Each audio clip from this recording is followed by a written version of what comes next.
자, 조희연 서울시 교육감이 감사원에 지금 재심의 청구서를 제출했어요. 이건 뭐 되게 간단한 겁니다.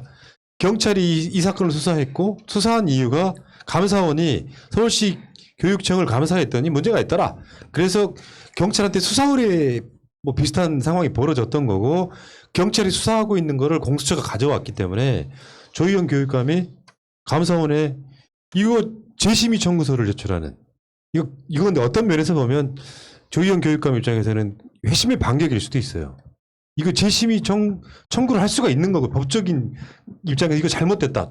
그러니까 조목조목 반박할 수 있는. 내가 봤을 때 이 감사원의 감사에 대해서요. 서울시 교육청이 그렇게 적극적으로 대응했던 것 같지가 않아요. 왜냐하면 그렇게 큰 문제로 안 봤기 때문이죠. 이게 수사로 이어지고 공수처 1호 사건이 되리라고 생각지도 못했던 것 같습니다. 이게 적극적으로 대응을 하게 되면 여러 가지 자료들을 더 내면서 감사원이 만약에 이걸 그러니까 재심의를 하게 되면 사실 수사는 약간 스톱해야 되는 측면이 있거든요. 지난번에도 감사원 수사를 받은 그 수력 원자력 그쪽 직원들이 있었네요. 그때 되게 강압적인 감사를 했다라는 내용이 있었는데 이번 조희연 교육감 관련해서도 변호인 입회도 허용하지 않고 정당한 방어권을 제공하지 않았다, 보장하지 않았다 이런 얘기가 있는데 감사원이 감사를 할 때 정말 지금 우리가 생각하는 그런 깡패 검사들처럼 하고 있는 게 아닌가라는 그런 의심을 또 지울 수가 없고 이번 공수처에서 사건을 당장 조금 지연시킨 다음에 재심의에서 제대로 좀 판결이 났으면 좋겠습니다.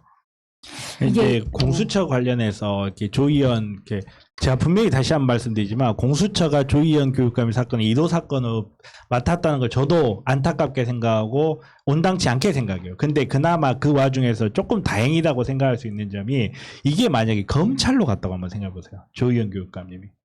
아마 재심이고 뭐고 무조건 유죄라는 확정하에서 아마 뭐 지금 좀 공소장이 언론에 흘러가고 있는 그런 상황일 벌어졌을 수 있거든요.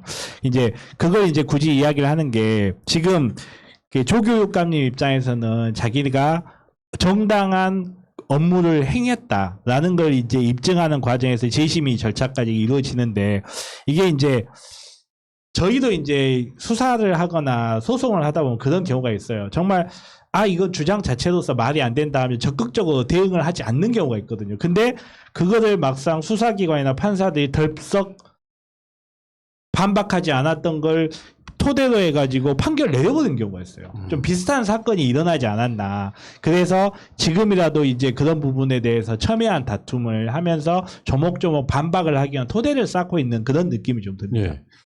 예. 조희연 교육감 측 입장입니다. 첫 단추를 잘못 끼운 감사원에 유감을 표하며 재심을 청구한다. 제도를 개선해 해결해야 될 사안이 형사사건으로 비화했다. 지금이라도 꼬인 사태를 풀기 위한 감사원의 결자 해지가 필요하다. 특별 채용은 신규 채용과 다름에도 그렇죠? 감사원은 특별 채용에 대한 감사를 신규 채용의 관점으로 진행했다. 이미 특별 채용을 통해 1989년 전교조 가입으로 해직된 교사 1557명이 복직됐다. 2000년도부터 현재까지도 서울, 부산, 대구, 인천, 대전, 세종, 전북, 전남, 경남 교육청에서 다양한 해직 교사들이 민주화 운동 관련 사학 민주화 등의 사유로 교육감의 2년 성황과 관계없이 특별 채용됐다. 그런데 이게 무슨 마치 비리라도 되는 것처럼 그거잖아요. 핵심은 이 사람들을 특별 채용 5명 특채를 함으로써 새로 교사에 임용돼야 되는 사람들이 이 채용의 기회를 박탈당하다 이 관점이거든요. 근데 이게 말이 돼요? 원래 선생이었던 분들이에요. 이거를 부당한 공권력이 이 사람들을 해고시켜버린 거거든요. 그래서 사실 지금 복직된 사람만 1557명이 복직됐는데 이거를 그냥 그러니까 특별 채용, 특채를 특혜 채용으로 둔갑시켜버리는 맞아요. 거기서 가장 중요한 단어가 복직이라고 생각합니다. 이 사람들이 어떤 조희연 교육감이 개인적으로 특혜를 주기 위해서 준 게 아닌데도 불구하고 복직을 사실 안 시키면 더 문제가 되는 거 아닌가요? 근데 이게 사실 그냥 봤을 때 아무런 문제가 되지 않기 때문에 항상 문제의 시작이 별거 아니다로 시작해서 그냥 놔뒀다가 사실 검찰이나 뭐 지금 감사원이 하는 짓도 똑같습니다. 티끌을 가지고 산을 만드는 짓을 하고 있기 때문에 지금 조희연 교육감 측에서 적극적으로 방어를 한다는 게 처음부터 이렇게 나가는 게 다른 우리가 지금까지 많이 당해왔던 것들에 비해서 굉장히 잘하고 있다고 생각이 들어요. 그러니까 이야기를 들어보니까 감사원이 감사를 할 때는요. 변호인 입회 같은 거를 허용하지 않는데요. 사실상 어떻게 보면 검찰이 압색하는 거랑 비슷한 거예요. 감사를 할 때는. 그래서 정당한 방어권이 보장이 안 돼서 앞으로 감사원의 조사 과정에서도 필요하다면 사법적 절차와 같은 변호사 입회권 등이 있어야 되는데 난 그렇게 보는 거예요.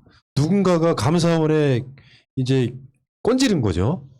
서울시 교육청의 이 전교조 출신 교사들의 특채가 문제가 있었다라고 뭐 감사원이 감사를 진행하는데 다시 한번 제가 아까 말씀드린 거랑 똑같은 얘기인데 큰 문제가 없다고 봤던 것 같아요. 그러니까 그냥 내버려 두는 거죠. 감사 막 진행하게끔. 근데 감사원은 거기에 대해서 자신들만의 해석을 통해 가지고 이 사람들한테 특혜 채용됐다라는 결론을 내려서 이거를 수사하게끔 만들었던 이 사건이기 때문에 저는 그 서울시 교육청이나 조희연 교육감 등이 이 사건에 있어서 반격의 지점은 충분히 남아 있다고 생각해요. 아무것도 아니라고 생각했는데 들여다봤더니 이렇게 왜곡돼서 그 지점을 다시 이야기하고 있는 거잖아요. 아니 저는 누군지는 잘 모르는데 어디서 들어보니까 어디 시장은 뭐 보수 유튜버 아무런 뭐 전문성도 없고 뭐 경험도 없는 보수 유튜버를 특별 채용하고 막 그랬다던데. 누군지 내가 맞춰야 되나? 저는 아무 말도 하지 않았어요. 오희연입니다. 그런 거에 대해서는 입덕방긋하지 않고 있는 언론들이 여기에 대해서는 그렇게 각을 세우고 나를 세우는 이유. 근데 왜 오세훈을 그렇게 일부러 셀프 블라인드를 해요? 저 누군지 몰라요, 저는. 저는 알지 못합니다. 그게 웃겨? 또 아니요, 지적당한다, 웃기는 이제. 게 아니고 살고 싶은 거예요. 아니, 그러니까 우리 정 의원이 오세훈이라는 사람을 이름을 직접 이야기했으면 방송 시간 2분은 전략할 수 있었거든요. 왜 그걸 피해가, 이 겁쟁아? 무슨 일이 있으면 제가 변호해야 됩니다.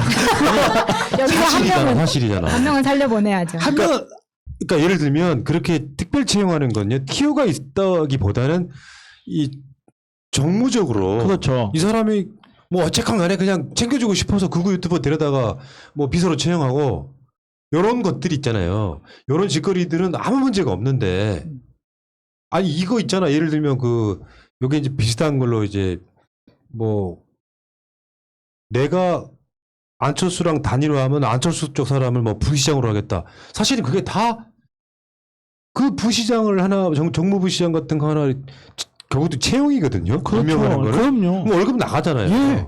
근데 이상하잖아. 뭔가 조금 이거. 굉장히 많이 이상한 거죠. 여기는 복직 개념인데도 불구하고. 그리고 경험도 충분하고 거기에 대해서 해고를 당했던 것에 대해서도 충분히 소명할 만한 게 있어요. 예를 들어서 어떤 사람 같은 경우는 파이시팅가 뭔가 하는 그 횡령이 아니고 뇌물. 부정에 관련돼 가지고 해고됐는데도 그 사람 특별 채용하는 거에 대해서 아무도 말 안 하잖아요. 그러니까 그 강철원 이자는요. 그 당시에 오세훈 오른팔이었다니까요. 그러니까요. 근데 파이시티 만드는데 서울시가 온갖 특혜를 줘버려. 당시 서울시장 오세훈이야. 그래서 얘가 뭐 뇌물 받아가지고 처벌을 받았단 말이야. 얘를 다시 채용하는 이유가 뭐겠냐고. 나랑 관련 있다예요, 그냥. 그러니까 근데 그거에 대해서는 그 사람이 비리가 있어서 해고가 됐고, 그러니까 해고라기보다는 자리에서 물러났고 했는데 그 사람이 다시 채용되는데 아무 말도 안 해요. 근데 학원 민주화라든지 이런 데 관련해서 해고됐다가 복직된 사람은 특혜 채용 의혹을 만들어가지고 검찰에 고발해보는 이 센스, 그리고 여기에 대해서 일제히 침묵하고 있는 이 알고리즘 도대체 어떻게 된 거야? 예. 자, 어쨌건 이 부분도 바꿔내야 되겠죠. 일단은 이런 사건 등을 통해서 난 결정적으로 봤을 때는요, 이게 사회 시스템으로 바뀌어야 되는 거예요. 이런 거를 법적인 다툼으로 갖고 가면 안 되는 거죠. 그렇죠. 의도는 되게 선하잖아요. 강철원이를 채용하거나 극우 유튜버를 채용하는 것보다 훨씬 더 선한 의도를 갖고 있잖아. 국가의 부당한 공권력에 의해서 해직당했던 사람들을 다시 특채해서 선생을 만들어주는 게 어떻게 새롭게 선생님이 되려고 하는 사람들의 고용의 기회를 박탈하는 겁니까? 일단 여기까지 하겠습니다.